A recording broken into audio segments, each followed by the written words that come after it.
warahmatullahi wabarakatuh.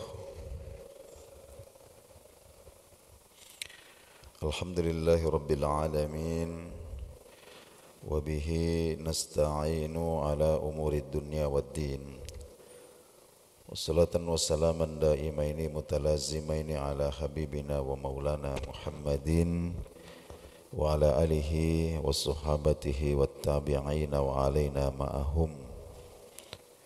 Amma ba'du, qala al-muallifu rahimahullahu ta'ala, babu ma jaa fi sifati dir'i Rasulillah sallallahu alaihi wasallam. Alhamdulillahi rabbil alamin. Subuh hari ini kita ada di hari yang agung. Ini hari yang ke-10 bulan Muharram. Kita bersyukur kehadirat Allah Subhanahu wa taala. Setelah sholat subuh kita disempatkan untuk mendengarkan beberapa hadis Nabi sallallahu alaihi wasallam. Adapun tema kita hari ini adalah tentang dir'un, yaitu masih termasuk perlengkapan perang, yaitu baju besi, atau biasa disebut baju sirah. Kalau perkembangan sekarang ini ya mungkin semacam rompi anti peluru harus sekarang ini.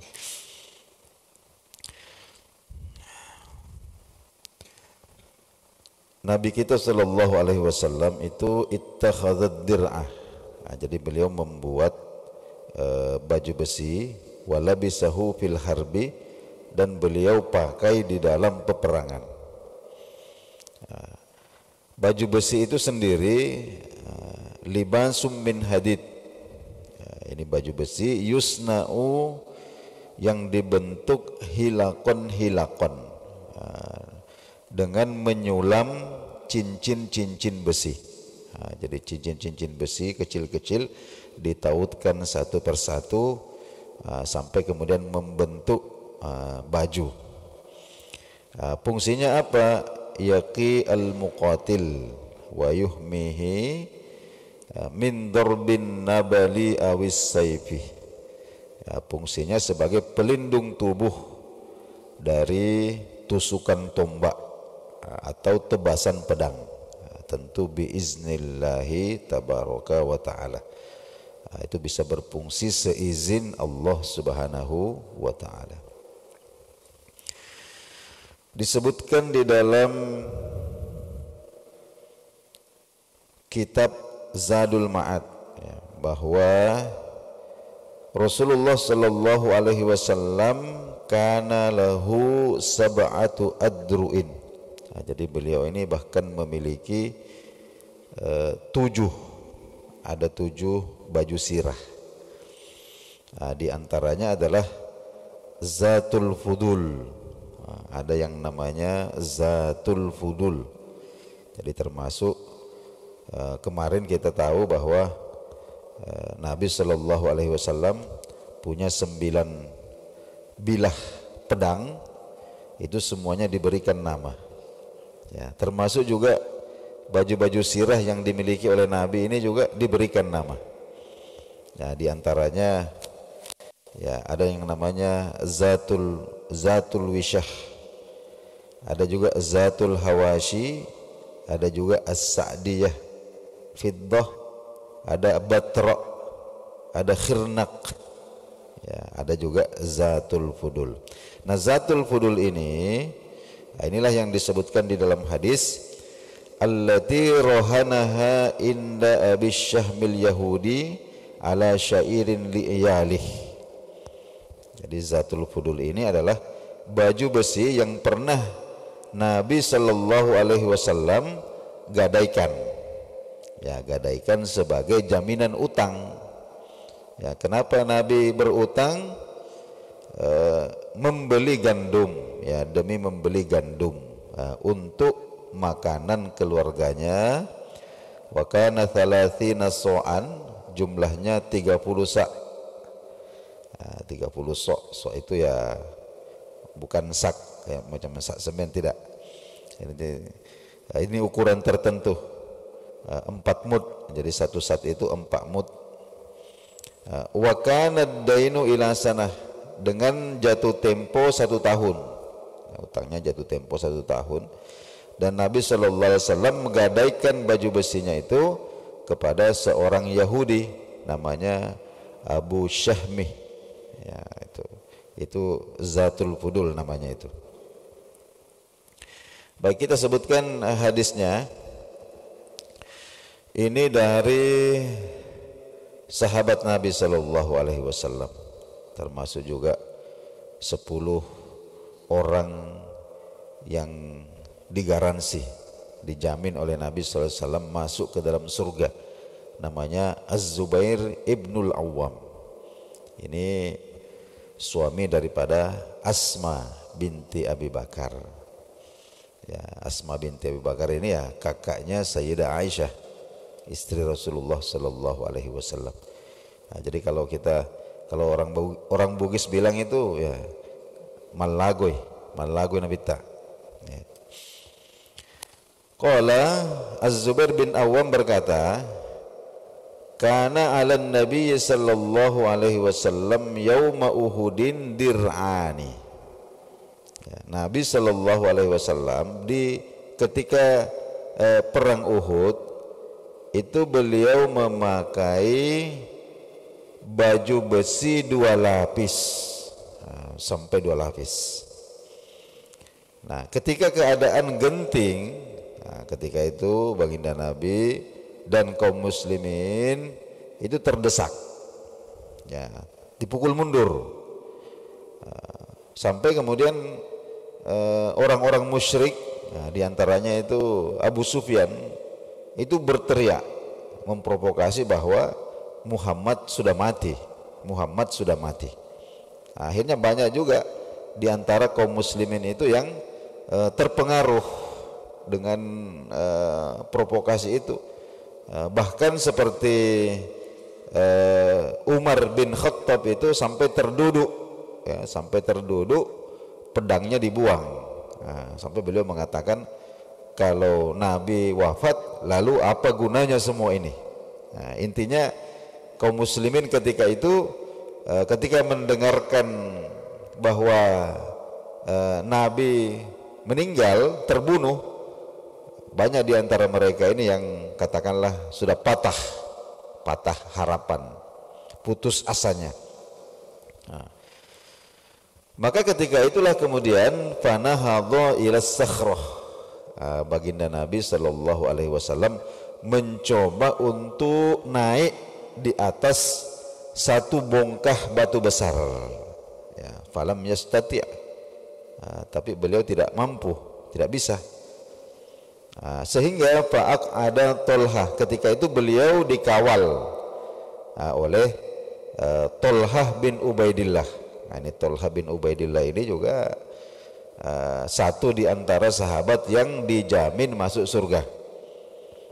Ini ada satu hadis yang berkenaan dengan Tolhah ini terkait dengan perang Uhud. Itu beliau menjadikan punggungnya itu sebagai tameng untuk menahan panah-panah yang ditujukan kepada Nabi Sallallahu Alaihi Wasallam. Sehingga dikatakan punggung beliau itu seperti landak, seperti landak, saking banyaknya anak panah yang menancap. Itu sampai 70, ada yang menghitung itu sampai 70. Dan ya karena ya secara logis ini mestinya sudah tewas. Tapi namanya ajal di tangan Tuhan itu, beliau berhasil selamat. Sehingga Nabi SAW katakan, jika kalian ingin melihat orang yang syahid tapi masih berjalan di muka bumi, itulah Tolhah itu. Ya, orang syahid tapi masih berjalan di muka bumi. Maka ketika itu kemudian fa'at ada Tolhata tahtahu. Jadi kemudian Tolhah ini duduk, kemudian wasoidan Nabiyyu, Nabi Sallallahu Alaihi Wasallam naik. Intinya Nabi menginjak pundaknya. Jadi Nabi menginjak pundaknya Tolhah, hatta stawa ala sakhrah, sampai kemudian Nabi sallallahu alaihi wasallam bisa naik berdiri di atas batu itu. Qala, kemudian Zubair bin Awwam mengatakan, ya, sami'tun Nabiy sallallahu alaihi wasallam, ketika itu aku mendengarkan Nabi sallallahu alaihi wasallam yaqulu, bersabda, aujaba Tolha, ya, sudah semestinya Tolha itu masuk surga. Nah, jadi sudah semestinya Tolha itu masuk surga. Nah, kita bacakan lagi satu hadis semakna dengan bahwa ini dari As-Sa'ib bin Yazid. Nah, ini Sa'ib bin Yazid ini juga salah seorang sahabat yang ketika terjadi perang Uhud itu umurnya masih belasan tahun. Nah, tapi sudah ikut. Ya, jadi Sa'ib bin Yazid ini masyhur termasuk kalangan anak-anak yang lolos untuk ikut perang perang Uhud. Kenapa? Karena dia punya badan yang tinggi, ya, meskipun umurnya masih sangat muda.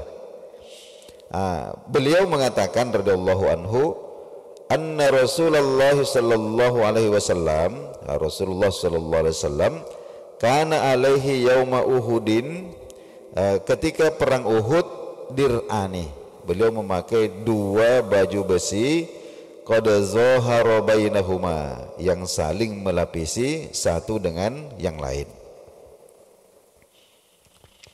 Nah, jadi ma'asyiral muslimin wal muslimat rahimakumullah, di sini ada faedah yang sangat penting, ya, bahwa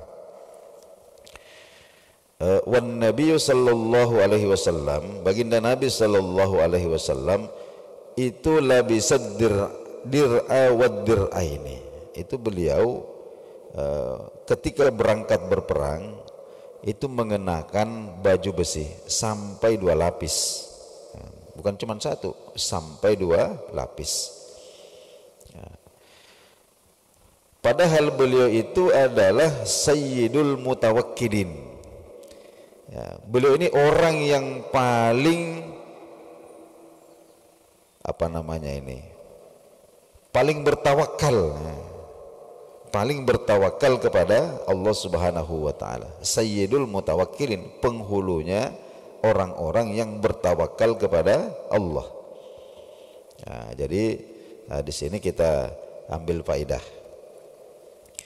bahwa baginda Nabi sallallahu alaihi wasallam itu, ya, meskipun beliau ini orang yang paling kuat imannya, orang yang paling sempurna tawakalnya kepada Allah, maka beliau ini tetap memaksimalkan, ya, penggunaan asbab, ya, untuk mencapai tujuan. Nah, jadi fala yata'allaqu qalbuhu bisababi. Jadi beliau menggunakan asbab. Ini berangkat perang beliau pakai baju besi, ya, untuk perlindungan. Nah, ini namanya asbab. Fala yata'allaqu qalbuhu bisababi, akan tetapi hatinya itu sama sekali tidak ada ketergantungan sedikit pun, ya, dengan asbab itu.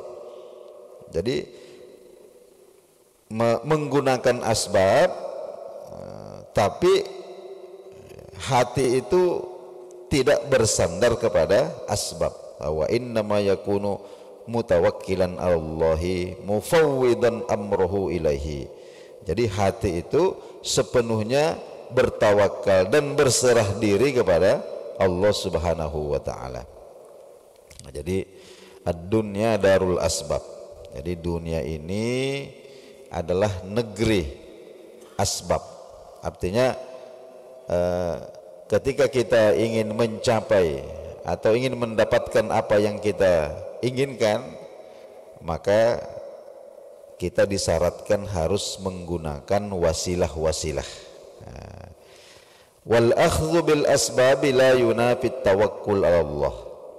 Dan perlu kita garis bawahi bahwa menggunakan asbab, pengen pintar, pengen terdidik, terpelajar, kita sekolah, belajar, membaca. Ya. Ingin ada penghasilan, kita bekerja, berdagang kah, mencari ikan dan lain sebagainya. Itu semuanya namanya asbab. Dan dunia itu memang dirancang seperti itu. Dirancang seperti itu. Jadi kudratullah itu, kekuasaan Allah Subhanahu wa taala itu ya, disamarkan atau berlindung di balik asbab-asbab itu. Dan itu la yunafit tawakkul 'ala Allah. Itu sama sekali tidak bertentangan dengan sikap hati yang bertawakal kepada Allah. Kenapa? Li'annaha waqi'atun fi qadarillah. Karena penggunaan sarana-sarana untuk mencapai tujuan itu semua adalah bahagian daripada takdir Allah Subhanahu wa taala. Jadi seumpama kita sakit, kita ke dokter, diberikan resep, kita tebus ke apotik, kemudian kita minum obatnya, itu semua adalah merupakan bahagian dari takdir Allah Subhanahu wa taala. Nah, walau istagna ahadun anil asbab liquwwati imanih. Nah, andaikan ada orang yang saking kuatnya imannya, begitu tertancapnya imannya itu kuat sekali di dalam hatinya, sampai-sampai tidak membutuhkan asbab, lakana stagna anha Rasulullah sallallahu alaihi wasallam. Maka pasti yang pertama kali melakukan itu adalah baginda Nabi sallallahu alaihi wasallam. Ya. Kenapa? Wala ahada aktsaru imanan minhu. Tidak ada orang yang lebih kuat imannya dibandingkan dengan Nabi sallallahu alaihi wasallam. Ya. Tapi kita saksikan dalam sejarah kehidupan beliau, ya. Yaumal hijrah, nah, ketika beliau hijrah ke Madinah, ya, istajara dalilan, ya. Beliau membayar beliau menyewa seorang penunjuk jalan, ya, yurshiduhu ila tariqil Madinah, ya, yang menuntun beliau ke jalan menuju kota Madinah, ya, supaya tidak tersesat. Jadi Nabi itu pakai penunjuk jalan, dan penunjuk jalan itu beliau bayar. Bahwa yang penunjuk jalannya itu beragama Nasrani, namanya Abul As. Ya. Jadi walam yakul ana nabiyun, beliau tidak cukup hanya mengatakan, wah saya ini nabi, sa'asilu ala ayyati halid, bagaimanapun juga saya pasti sampai. Tidak seperti itu. Tapi beliau menggunakan sarana-sarana yang logis, ya, dengan tujuan yang hendak dicapai. Wa kana fil ma'arik, ya, ini contoh. Bahkan di dalam peperangan-peperangan yang beliau ikuti, yalbasu dir'an, beliau menggunakan baju besi. Beliau menggunakan helm penutup kepala yang terbuat dari baja, ya. Walam yakul, beliau tidak mengatakan ana nabiyun, saya ini nabi, ya, sayahmiyani Allahu ala ayati hal, pasti Allah akan menjaga saya. Tidak cukup begitu, tapi beliau menggunakan sarana-sarana yang dibutuhkan untuk mencapai apa yang diinginkan. Wa kana yamkusu fil ghari thalatha layalin, termasuk ketika beliau berhijrah ke Madinah itu, beliau menggunakan taktik. Jadi arah Madinah ini ke sini, beliau malah berjalan ke arah sini, ya. Tapi beliau ke sini itu bersembunyi di dalam goa. Jadi ini untuk katakanlah mengalihkan atau mengelabui pandangan orang-orang yang mengejar beliau. Jadi orang-orang mengejar ke sana, padahal baginda Nabi ada di sini. Tapi beliau itu bersembunyi dulu di dalam goa selama 3 hari 3 malam. Barulah kemudian beliau berjalan menuju Madinah. Nah, ini semua adalah sarana-sarana yang ditempuh, ya, untuk mencapai tujuan yang diinginkan, tentu dengan hati yang sepenuhnya berpasrah, bertawakal kepada Allah Subhanahu wa taala. Ini disebutkan di dalam sirah Sayyidina Umar ibnul Khattab, ya. beliau ini pernah melihat A'rabiyan, ya.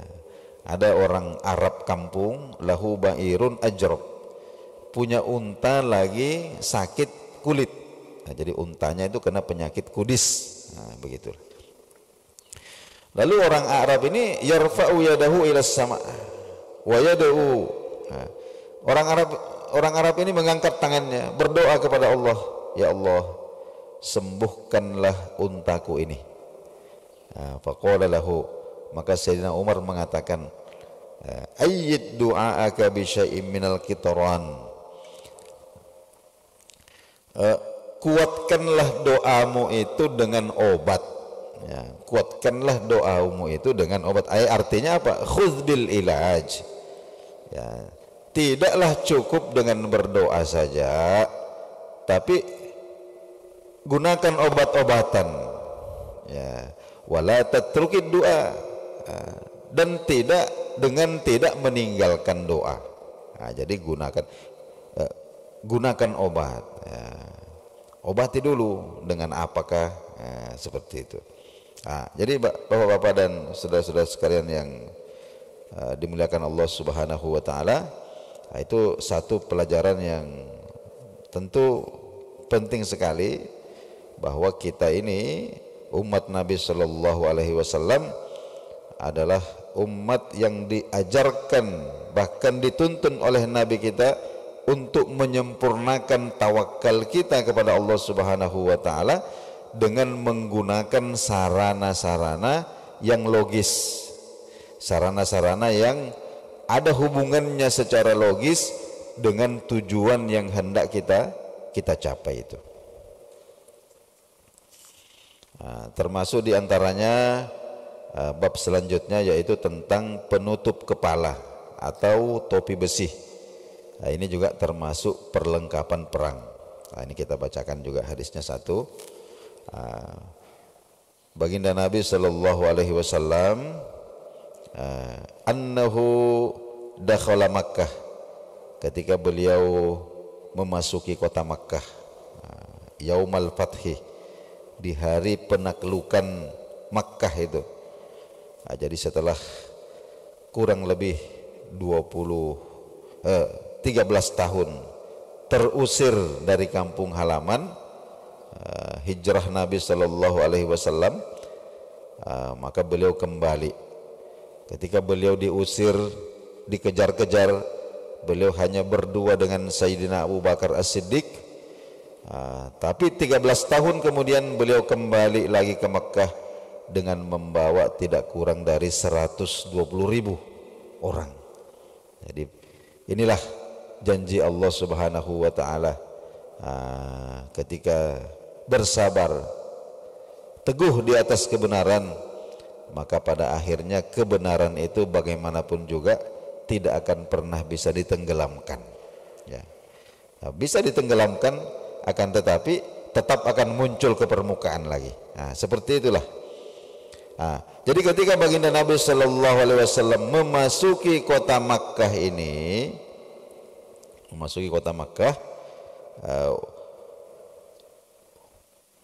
wa alaihi migfar, beliau memakai helm, ya, helm besi, ya, ini pelindung kepala. Dan di bawahnya itu ada serban hitam yang dililitkan.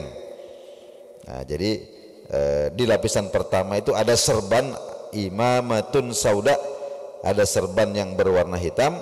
Lalu kemudian serban yang berwarna hitam ini ditutupi dengan topi besi.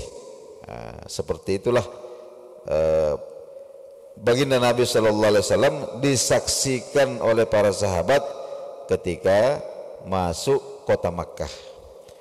Kemudian ketika Nabi sudah sampai di dekat Ka'bah, faqila lahu, ada orang yang berkata, hadza ibnu Khatal muta'allakun bi astaril Ka'bah. Ya Rasulullah, ini ibnu Khatal berlindung, ya, atau bersembunyi di sudut Ka'bah. Maka baginda Nabi sallallahu alaihi wasallam kemudian memerintahkan agar Ibnu Khattal ini faqala uqtuluhu. Maka baginda Nabi mengatakan bunuh dia. Bunuh dia. Nah, ini sedikit kita jelaskan bahwa Ibnu Khattal itu adalah salah satu orang yang Nabi vonis mati ketika hari penaklukan Makkah. Ada beberapa orang, ada 7 atau 8. Salah satu diantaranya adalah Ibnu Khattal yang ketika itu bersembunyi di sudut-sudut Ka'bah. Ini orang ini sampai dihalalkan dibunuh dimanapun saja ditemukan, apakah di tanah halal atau di tanah haram, bahkan di dekat Ka'bah. Itu eksekusinya di situ. Kenapa demikian? Ini orang pertama, dia sudah masuk Islam, lalu kemudian murtad, lalu membunuh beberapa orang Islam yang ada di Mekah. Dia membunuh beberapa orang Islam yang ada di Mekah. Ini sebelum Nabi menaklukkan kota Makkah. Jadi dia murtad, kemudian dia membunuh beberapa orang Islam di Makkah. Sampai berita itu kepada Nabi sallallahu alaihi wasallam, dan yang lebih parah lagi, wa akhadha yahju an-nabiy sallallahu alaihi wasallam wa ashabah. Ya, setiap malam, hampir setiap malam di kota Makkah, dia ini Ibnu Khattal ini menyewa 2 orang penyanyi. Qanita ini ya, biduanita. Dia menyewa 2 orang penyanyi. Apa lagu-lagunya itu? Bihijain nabi wasabbih. Isinya itu adalah caci maki, kebencian, ya, menjelek-jelekkan baginda Nabi sallallahu alaihi wasallam dan para sahabatnya. Itulah yang dia lakukan itu. Sehingga baginda Nabi mengatakan uqtuluhu.